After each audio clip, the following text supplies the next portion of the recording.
देवेंद्र फडणवीसांनी आज शरद पवारांचे जुने व्हिडिओ काढून खरं तर शरद पवारांना टार्गेट केलं आहे। पेट्रोल डिझेल वाढीच्या संदर्भात खरं तर शरद पवारांचे जुने व्हिडिओ काढून त्यांना टार्गेट करतात। काय जुने व्हिडिओ काय शरद पवारांचे जे पेट्रोल डिझेलच्या दरवाढीवरून जे जुने व्हिडिओ ते खरं तर आज दाखवलेत माढ्यासारख्या ठिकाणी आणि एकंदरीत त्यांच्यावरती पवारांवरती टीका केलेली आहे। काय नक्की टीका काय केली की त्या व्हिडिओमध्ये असं दाखवण्यात आलं आहे की पहिल्यांदा ज्यावेळेस शरद पवार सत्तेत होते त्यावेळेस त्यांनी पेट्रोल डिझेल वाढीवरती एकंदरीत पेट्रोल डिझेल वाढ कशामुळे होती काय एकंदरीत ते सांगतानाचे महागाईच्या संदर्भात आणि त्यावरून त्यांनी आत्ता व्हिडिओ बाहेर काढून पवारांवरती टीका केली। असं आहे की फार वर्षापूर्वी 8 आणे रुपया जरी वाढलं पेट्रोल तरी देखील लोकांच्यात नाराजी व्हायची आणि त्याचं स्पष्टीकरण त्यावेळी का झालं, काय संकट आहे, कशामुळे आहे, कदाचित त्यांनी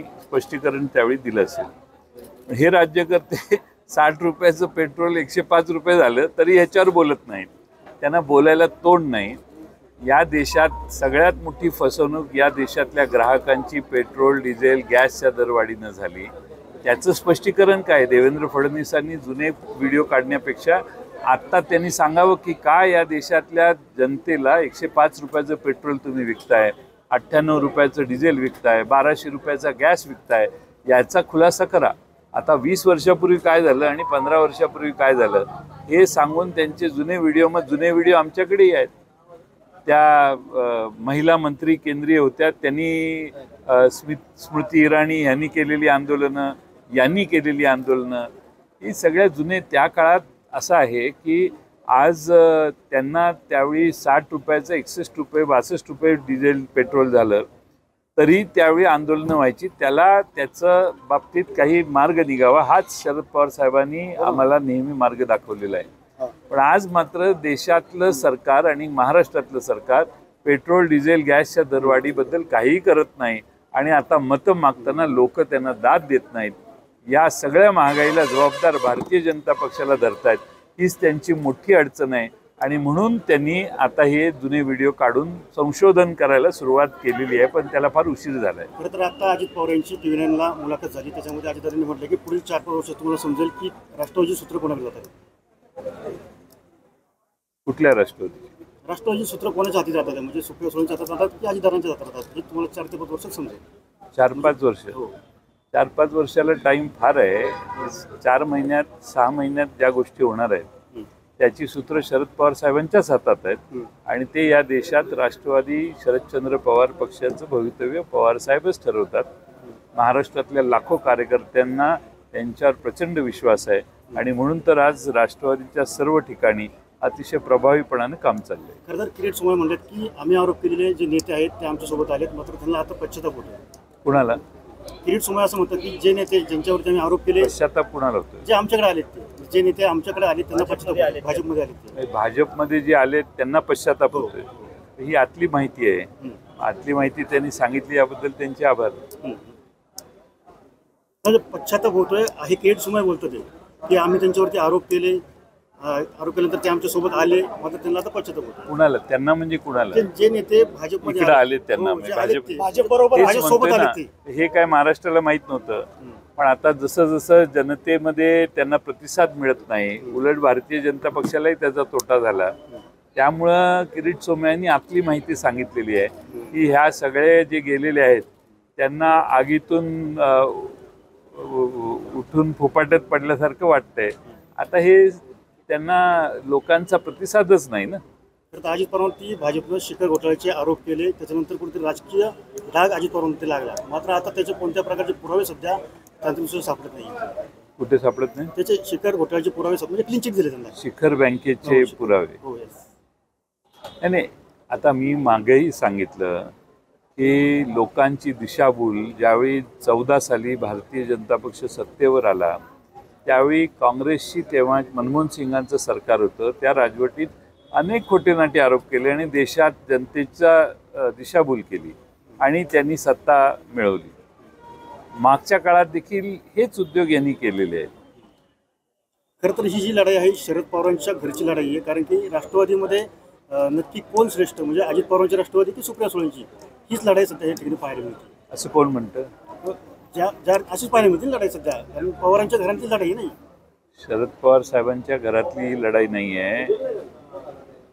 जवळजवळ 60 वर्ष शरद पवार साहेबांनी पुण्याईने या महाराष्ट्रात जे काम केलं, त्यांनी कष्ट घेतले, त्यातनं त्यांनी माणसांचा विश्वास जो संपादन केला आणि महाराष्ट्रात आज जो महाराष्ट्र दिसतोय तो त्यांचेही त्यात प्रामुख्याने कष्ट आणि दिशा देण्याचं काम त्यांनी केलं. त्यातनं आमच्यातनं काही लोक बाजूला गेली तरी शरद पवार साहेबांनी आपल्या ध्येयाशी आणि आपल्या विचारांशी कधीही प्रतारणा केली नाही. ते कायम त्यांच्या विचारावर ठाम राहिले. त्यातनं बाजूला गेलेल्यांचा वापर करून भारतीय जनता पक्ष आता शरद पवार साहेबांच्या त्या जागेवर त्या ठिकाणी जाऊन त्यांचा पराभव करण्याचा प्रयत्न करते, एवढाच अर्थ आहे. शरद पवार साहेब आहेत तिथंच आहेत. आता त्यांच्यातून बाजूला गेलेले लोक त्या पवार साहेबांच्या, शाहू फुले आंबेडकरांच्या विचाराचा पराभव करण्याचा प्रयत्न करत आहेत. त्यात आमचे फुटलेले लोक सामील झाले. निवडणुकीच्या तोंडावर शिखर बँकेच्या घोटाळा प्रकरणी अजित पवार आणि सुनेत्रा पवारांना क्लीन चिट दिली जाते. निवडणुकीच्या तोंडावर ह्या गोष्टी का घडतात? याचा विचार तुम्ही सगळ्यांनी केला पाहिजे ना.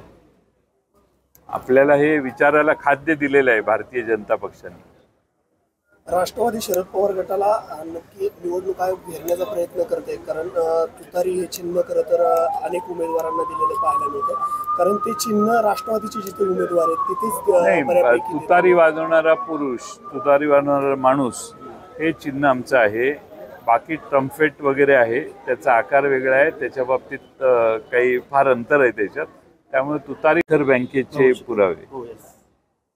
नाही, आता मी मागेही सांगितलं की लोकांची दिशाभूल ज्यावेळी 14 साली भारतीय जनता पक्ष सत्तेवर आला त्यावेळी काँग्रेसशी तेव्हा मनमोहन सिंगांचं सरकार होतं. त्या राजवटीत अनेक खोटेनाटे आरोप केले आणि देशात जनतेचा दिशाभूल केली आणि त्यांनी सत्ता मिळवली.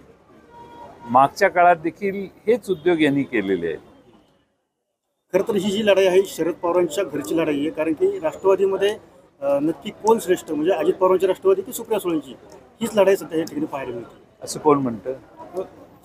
अशीच पाहायला मिळते लढाई सध्या, कारण पवारांच्या घरांची लढाई नाही. शरद पवार साहेबांच्या घरातली लढाई नाही आहे. जवळजवळ 60 वर्ष शरद पवार साहेबांनी पुण्याईने या महाराष्ट्रात जे काम केलं, त्यांनी कष्ट घेतले, त्यातनं त्यांनी माणसांचा विश्वास जो संपादन केला आणि महाराष्ट्रात आज जो महाराष्ट्र दिसतोय तो त्यांचेही त्यात प्रामुख्याने कष्ट आणि दिशा देण्याचं काम त्यांनी केलं.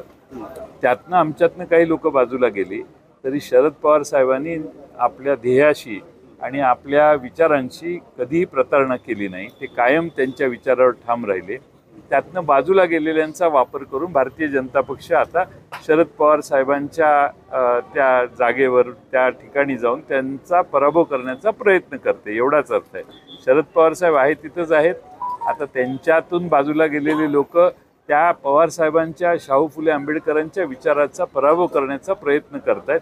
त्यात आमचे फुटलेले लोक सामील झाले. निवडणुकीच्या तोंडावर शिखर बँकेच्या घोटाळा प्रकरणी अजित पवार आणि सुनेत्रा पवारांना क्लीन चिट दिली जाते. निवडणुकीच्या तोंडावर ह्या गोष्टी का घडतात? याचा विचार तुम्ही सगळ्यांनी केला पाहिजे ना. आपल्याला हे विचाराला खाद्य दिलेलं आहे भारतीय जनता पक्षाने. राष्ट्रवादी शरद पवार गटाला नक्की निवडणूक आयोग घेरण्याचा प्रयत्न करते, कारण तुतारी हे चिन्ह खरं तर अनेक उमेदवारांना दिलेलं पाहायला मिळतं. कारण ते चिन्ह राष्ट्रवादीचे जिथे उमेदवार आहेत तिथेच बऱ्यापैकी तुतारी वाजवणारा पुरुष, तुतारी वाजवणारा माणूस हे चिन्ह आमचं आहे. बाकी ट्रम्पेट वगैरे आहे, त्याचा आकार वेगळा आहे, त्याच्या बाबतीत काही फार अंतर आहे त्याच्यात. त्यामुळे तुतारी वाजवणारा माणूस हे चिन्ह स्पष्ट दिसतंय आणि ते अधिकृत पक्षाचं चिन्ह असल्यामुळे पहिल्या, दुसऱ्या, तिसऱ्या, चौथ्या, 5व्या स्थानावर आमचे जवळपास सगळे उमेदवार आहेत. त्यामुळे आम्हाला चिंतेचं कारण नाही. सुप्रिया सुळेंना घेरण्याचा प्रयत्न केला जातोय का या निमित्तानं? असा आहे, निवडणूक आहे. निवडणुकीत सर्व मार्गाचा अवलंब आमचे विरोधक करतायत. अजून फक्त भाषणच करतायत. पण त्यांचा स्वभाव, त्यांच्याबरोबर आज जे काही लोक गेलेले आहेत त्यांनी महिना 15 दिवसापूर्वी त्यांचं कामाची कार्यपद्धती वगैरे याच्यावर चांगली टीका टिप्पणी केलेली होती.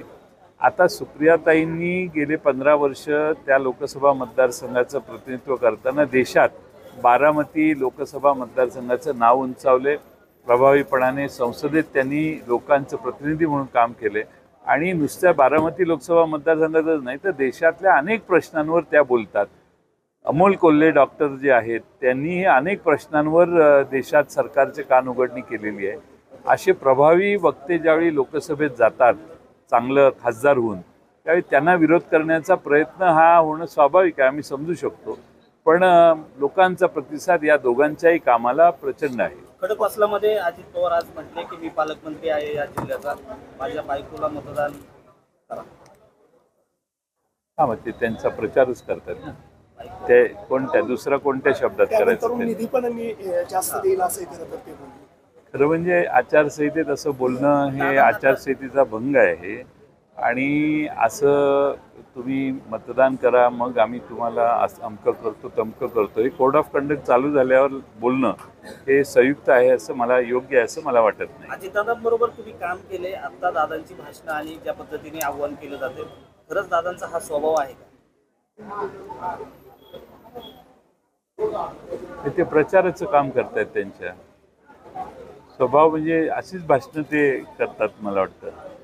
पूर्वीच्या काळातली भाषणं पूर्वी परिस्थिती चांगली होती. पूर्वी परिस्थितीत नैतिकता प्रचंड होती, मोराल एक होतं आणि ठामपणानं बोलण्याची त्यांची मानसिकता होती. कारण शरद पवार साहेबांच्या सारखं नेतृत्व आणि सगळा पक्ष त्यांच्या मागे उभा होता.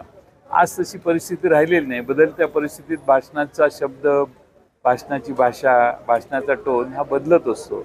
तसा त्यांचा बदललेला असेल. शिरूर लोकसभा मतदारसंघात सत्ताधारी एक बाजूला आहे, तुमचा उमेदवार एक बाजूला आहे. ही लढाई कशी सोपी राहील? ही लढाई फार सोपी आहे कारण इथं जे शिवसेनेत काम करणारे आहेत ते आज सगळे आमच्या शिवसैनिक आमच्या बरोबर आहेत. त्यांना त्यांच्याबरोबरचे उमेदवार ज्यांचा पूर्ण साम दाम दंड भेद सगळ्याचा प्रयत्न करून सगळी शक्ती पणाला लावून त्यांना निवडून आणण्याचा प्रयत्न त्यांनी मागचे 15 वर्षे केला. मागच्या वेळी पराभव झाला. त्यांनी उद्धवजींना सोडून त्या पक्षात प्रवेश केला एकनाथ शिंदेंच्या. एकनाथ शिंदेंच्या पक्षातून मला वाटतं ते तिकडं गेले, न्यायप्रविष्ट घड्याळाकडे गेले. त्यामुळं हा जो प्रवास आहे तो ह्या भागातल्या लोकांना मान्य होणार नाही. आणि 15 वर्षात ते जे करू शकले नाही ते अमोल कोल्हेंनी या भागातली ट्रॅफिक, या भागातली माझ्याकडं अनेक वेळा बंधारे बांधण्यासाठी किंवा अनेक गोष्टीसाठी सतत अमोल कोल्हेंनी प्रयत्न केलेले आहेत. त्यामुळं मला असं वाटतं की महाराष्ट्रामध्ये अमोल कोल्हे हे प्रचंड मोठ्या मताधिक्याने विजयी होतील. कारण लोकांना आढळरावांची उमेदवारीच मान्य नाही आहे आणि किंबहुना आढळरावांनी अशा उलट्या इकडून तिकडं तिकडून इकडं तिकिटासाठी आपले पक्ष बदलणे हे लोकांना मान्य नाही. आणि ज्यांच्याकडून त्यांनी उमेदवारी घेतली त्यांच्याकडे उमेदवार नव्हते म्हणून यांनी त्यांना आयात करून उमेदवारी दिली असा त्याचा अर्थ होतो. मुलाचा पराभव केलेल्या श्रीरंग बारण्यांचा खरं तर प्रचार करण्याची धुरा अजित पवारांकडे येताना पाहायला मिळते. अजित पवार जंगजंग खरं तर मावळ लोकसभेमध्ये प्रचंड आपले पक्ष बदलणे हे लोकांना मान्य नाही. आणि ज्यांच्याकडून त्यांनी उमेदवारी घेतली त्यांच्याकडे उमेदवार नव्हते म्हणून यांनी त्यांना आयात करून उमेदवारी दिली असा त्याचा अर्थ होतो. मुलाचा पराभव केलेल्या श्रीरंग बारण्यांचा खरं तर प्रचार करण्याची धुरा अजित पवारांकडे येताना पाहायला मिळते. अजित पवार जंगजंग खरं तर मावळ लोकसभेमध्ये प्रचंड पाहायला मिळतात, नेहमी प्रचार करताना पाहायला मिळतात. मात्र भावाचा वचपा काढण्यासाठी रोहित पवारही त्या ठिकाणी प्रयत्न करतात. कसं पाहता येतं? काय आहे, तुम्ही विषय एकदा समजून घ्या. देशातली हुकुमशाही, देशातली महागाई, देशातली दारिद्र्य, देशातली बेकारी, देशातला GSTच्या कर लावण्याच्या पद्धती यांची ही लढाई आहे. भाऊ बहीण वगैरे हे याच्या पलीकडं निवडणुका गेलेल्या आहेत. या देशातल्या आणि श्रीरंग बारणे ज्या मतदारसंघात उभे आहेत त्यात खाली कोकणातला भाग आहे, तिथे उद्योग करणारी आणि कामगार वर्ग मोठ्या प्रमाणात आहे. तसं पिंपरी चिंचवडमध्ये कामगार वर्ग मोठ्या प्रमाणात आहे. त्या सगळ्यांना ह्या सगळ्या प्रश्नांची झळ बसलेली आहे आणि म्हणून ही लोक आज भारतीय जनता पक्षाच्या किंवा त्यांच्या मित्रपक्षांच्या विरोधी गेलेली आहेत. त्यामुळं महागाई घराघरात आहे, घराघरात बेकारी आहे. बेकारीचं कारण काय, तर नरेंद्र मोदींच्या काळात या देशाची भरभराट झाली नाही, प्रगती झाली नाही. या देशात GST लावण्यात आली, गोरगरिबांकडून GST वसूल केली जाते. आज कुठल्याही गोष्टीवर GST नाही असं नाही. आमची भूमिका, आम्ही आता उद्या जाहीरनामा प्रकाशित होईल त्यावेळी तुम्हाला आमच्या पक्षाची जाहीरनामाची भूमिका कळेल. त्यामध्ये आम्ही सांगतोय की या देशातल्या शेतकऱ्याला, या देशातल्या गरिबाला, या देशातल्या सामान्य माणसाला अशा पद्धतीचा कर लागणं हे आम्हाला मान्य नाही. ही वेगळी भूमिका आम्ही घेतोय. त्यामुळे आम्ही मुद्द्यांची निवडणूक लढतोय आणि आम्हाला ज्यांच्या हातात सत्ता गेलेली आहे देशातली, ते 10 वर्ष त्यांना संधी दिली तरी या देशातल्या सामान्य माणसांच्या जीवनात बदल होत नाही. ही लढाई आमची आहे. आता त्यात कोण कुणाच्या मुलाला, भावाला काय मदत करतोय याच्या पलीकडे आम्ही ही लढाई नेलेली आहे. आणि त्यामुळं मुद्द्यांची लढाई जर झाली आणि मुद्द्यांचं मेरिट बघितलं तर शरद पवार, उद्धवजी ठाकरे आणि काँग्रेस यांच्या बाजूचं महाविकास आघाडीचं मेरिट सर्वोत्तम आहे. आणि म्हणून आमचे या जिल्ह्यातले 4ही उमेदवार, काँग्रेस, शिवसेना आणि दोन्ही राष्ट्रवादी काँग्रेस शरदचंद्र पवार या पक्षाचे उमेदवार विजयी होतील याची आम्हाला खात्री आहे. पार्थ पवारांना Z+ सुरक्षा दिली. आता असं काय घडलंय निवडणुकीच्या काळात पार्थला एवढी सुरक्षा द्यावी लागते? Z+ का Y? असं काय घडलंय? काय त्यांना काय, आपल्याला काय माहिती, काही गुप्त गोष्टी असतील, काही प्रॉब्लेम असतील, काय आपण कसं काय बोलू शकतो? ठीक आहे, त्यांना सरकारला सुरक्षा पुरवायशी वाटली, त्यांना धोका आहे असं त्यांच्या लक्षात आलं असेल.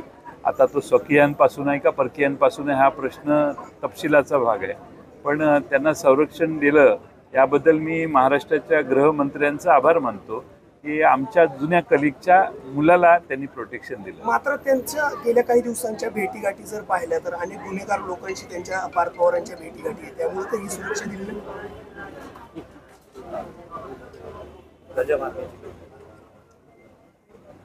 काय आहे की दादांचा मुलगा आहे तो, मी काही असं व्यक्तिगत काही बोलणं योग्य नाही. ठीक आहे, मिळाली सुरक्षा मिळाली. आपण हा मुद्दा, मला हे जनता बघत असते, कुणाला सुरक्षा पुरवली, कुणाच्या मागं पोलीस आहेत, कुणाच्या मागं गाड्या आहेत, कुणाच्या पुढं गाड्या आहेत. जनता ॲनालिस करत असते. त्याच्यावर मी टीका टिप्पणी करणं योग्य आहे असं मला वाटत नाही. खरं तर अजितदादा बोलले, जे बोलतात ते करतात. ज्यावेळेस तुम्हाला अजितदादांच्याशिवाय काही सुचत नाही का? मला काय कळतच नाही. अहो किती प्रश्न आहेत देशात. ज्यावेळेस कोल्हे शिरूर लोकसभा मतदारसंघामध्ये उभे राहणार असं जेव्हा समजलं त्यावेळेस कोल्हेंसमोर तगडा उमेदवार देणार. मात्र दादांनी जे बोललं ते कुठेतरी म्हणजे विरोधी दिशेने होत चाललं असं वाटतं का तुम्हाला? नाही, तगडा उमेदवार देणार, पण तगडा उमेदवार सापडला नाही. त्यांना तगडा उमेदवार द्यायची इच्छा, मानसिकता असेल त्यांची, पण तगडा उमेदवार त्यांना सापडला नाही आणि त्यामुळं त्यांनी बाहेरून उमेदवार आयात केला. अमोल कोल्हे आता फार पुढं गेलेले आहेत, त्यामुळे अमोल कोल्हेंचा पराभव होऊ शकत नाही. अमोल कोल्हे देशाची पुन्हा एक 5 वर्ष सेवा करतील आणि अतिशय प्रभावीपणाने करतील. आता ते स्वबळावर या तिन्ही पक्षांच्या कार्यकर्त्यांनी केलेल्या पाठिंब्यावर आज निवडून येत आहेत. त्यामुळं कुठल्या मोठ्या नेत्याचा त्यांच्यावर उपकार नाही. त्यामुळे ते फार चांगलं काम करतील. साताऱ्यात चारित्र्यहीन उमेदवार मिळाला नाही, चारित्र्यहीन संपन्न उमेदवार मिळाला नाही असं उदयनराजे भोसलेंनी बोललं. कोण म्हटलं? उदयनराजे भोसले. हां, चारित्र्यहीन संपन्न उमेदवार तुम्हाला साताऱ्यात मिळाला नाही, शशिकांत शिंदेच्या उमेदवारीवरून त्यांनी तोडा टाकला. भ्रष्टाचाराचेही आरोप आहे असंही त्यांनी खरं तर त्यामध्ये. उदयनराजेंच्याबद्दल बोलण्यासारखं फार आहे, मला काही ते बोलायचं नाही. पण शशिकांत शिंदे चारित्र्यपूर्ण आहेत, शशिकांत शिंदे लढवय्ये आहेत, शरद पवार साहेबांचे योद्धे आहेत, शरद पवार साहेबांसाठी कोणतीही लढाई लढण्याची ईर्ष्या असणारे आहेत. माथाडी कामगारांच्यात त्यांनी काम केलं आहे आणि सातारा जिल्ह्यातल्या कार्यकर्त्यांच्या बरोबर पक्षाचं मोठं काम त्यांनी जिल्हाध्यक्ष म्हणून केलं आहे आणि अतिशय उत्तम काम करतात. विधिमंडळातलं त्यांचं काम उत्तम आहे. सकाळपासून संध्याकाळपर्यंत ते काम करतात. मंत्री म्हणून त्यांनी काम केलेलं आहे आणि त्याचबरोबर लोकसभेत गेले तर 100% ते लोकसभेत सकाळपासून संध्याकाळपर्यंत बसू शकतात. दुसऱ्या कोणत्याही, आता उदयनराजेंच्याबद्दल मी काही बोलणं योग्य नाही, पण आमचा उमेदवार नंबर 1चा आहे आणि तो विजयी होईल. फक्त एकच आहे की त्याच्यावर आता खोट्या गुन्हे दाखल करायचा उद्योग करू नका. खेडचे आमदार दिलीप मोहिते पाटलांनी शरद पवारांच्या वयोमर्यादेवर भाष्य केलंय.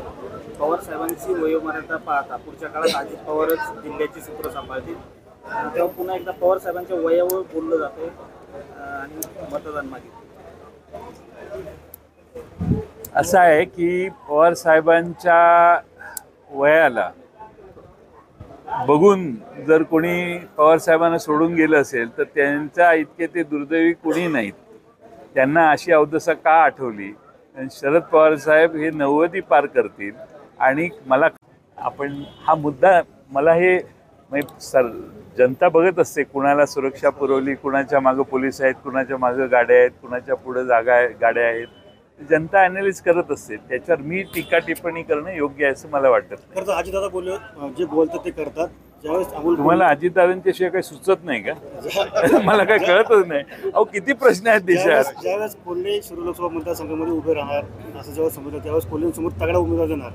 मात्र दादांनी जे बोललं ते कुठेतरी म्हणजे विरोधी दिशेने होत चाललं असं वाटतं का तुम्हाला? नाही, तगडा उमेदवार देणार पण तगडा उमेदवार सापडला नाही. त्यांना तगडा उमेदवार द्यायची इच्छा मानसिकता असेल त्यांची, पण तगडा उमेदवार त्यांना सापडला नाही आणि त्यामुळं त्यांनी बाहेरून उमेदवार आयात केला. अमोल कोल्हे आता फार पुढं गेलेले आहेत, त्यामुळे अमोल कोल्हेंचा पराभव होऊ शकत नाही. अमोल कोल्हे देशाची पुन्हा एक 5 वर्ष सेवा करतील आणि अतिशय प्रभावीपणाने करतील. आता ते स्वबळावर या तिन्ही पक्षांच्या कार्यकर्त्यांनी केलेल्या पाठिंब्यावर आज निवडून येत आहेत. त्यामुळं कुठल्या मोठ्या नेत्याचा त्यांच्यावर उपकार नाही. त्यामुळे ते फार चांगलं काम करतील. साताऱ्यात चारित्र्यहीन उमेदवार मिळाला नाही, चारित्र्यहीन संपन्न उमेदवार मिळाला नाही असं उदयनराजे भोसलेंनी बोललं. कोण म्हटलं? उदयनराजे भोसले.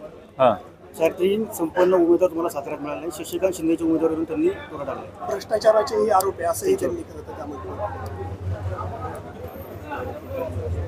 उदयनराजेंच्याबद्दल बोलण्यासारखं फार आहे. मला काही ते बोलायचं नाही. पण शशिकांत शिंदे चारित्र्यपूर्ण आहेत. शशिकांत शिंदे लढवय्ये आहेत. शरद पवार साहेबांचे योद्धे आहेत. शरद पवार साहेबांसाठी कोणतीही लढाई लढण्याची ईर्ष्या असणारे आहेत. माथाडी कामगारांच्यात त्यांनी काम केलं आहे आणि सातारा जिल्ह्यातल्या कार्यकर्त्यांच्या बरोबर पक्षाचं मोठं काम त्यांनी जिल्हाध्यक्ष म्हणून केलं आहे आणि अतिशय उत्तम काम करतात. विधिमंडळातलं त्यांचं काम उत्तम आहे. सकाळपासून संध्याकाळपर्यंत ते काम करतात. मंत्री म्हणून त्यांनी काम केलेलं आहे आणि त्याचबरोबर लोकसभेत गेले तर 100% ते लोकसभेत सकाळपासून संध्याकाळपर्यंत बसू शकतात. दुसऱ्या कोणत्याही, आता उदयनराजेंच्याबद्दल मी काही बोलणं योग्य नाही, पण आमचा उमेदवार नंबर 1चा आहे आणि तो विजयी होईल. फक्त एकच आहे की त्याच्यावर आता खोट्या गुन्हे दाखल करायचा उद्योग करू नका. खेडचे आमदार दिलीप मोहिते पाटलांनी शरद पवारांच्या वयोमर्यादेवर भाष्य केलंय. पवार साहेबांची वयोमर्यादा पाहता पुढच्या काळात अजित पवारच जिल्ह्याची सूत्र सांभाळतील. तेव्हा पुन्हा एकदा पवार साहेबांच्या वयावर बोललं जातंय आणि मतदान मागितलं. असं आहे की पवार साहेबांच्या वयाला बघून जर कोणी पवार साहेबांना सोडून गेलं असेल तर त्यांच्या इतके ते दुर्दैवी कोणी नाहीत. त्यांना अशी अवदसा का आठवली. शरद पवार साहेब हे 90 पार करतील आणि मला खात्री आहे की कदाचित 100 पण पोचतील. तुम्ही जसे चुकीचे वागताय त्याप्रमाणे त्यांच्या अंगात ईर्ष्या होऊन ईर्षेनं त्यांचं आयुष्य वाढायला लागले आणि आज महाराष्ट्रात 60-70 सभा ते घेणार आहेत. प्रचंड मोठ्या एनर्जीने ते फिरत आहेत. ह्या सगळे गेलेले त्यांना वाटत होतं की पवारसाहेब 83-84 वर्षाचा आहे, काय कसं काय होणार. त्यावेळी मी त्यांना सांगत होतो की शरद पवार हा जिन्नस तुम्हाला माहीत नाही. शरद पवार हे पूर्ण लढाई ताकदीनं करतात. आज त्या ताकदीनं ज्या पद्धतीनं ते लढतायत, महाराष्ट्रच नाही देश अचंबित झालेला आहे की पवारसाहेब इतक्या एनर्जी पवारसाहेबांच्यात कुठून आली आणि पवारसाहेब रात्रंदिवस कष्ट कसे करतायत याचं कौतुक भारतातल्या जनतेला आहे, महाराष्ट्रातल्याला आहे आणि पुणे जिल्ह्यात आणि खेड तालुक्यात पण आहे. हे मतदान मोजल्यावर त्या दिलीप मोहितेंना कळेल.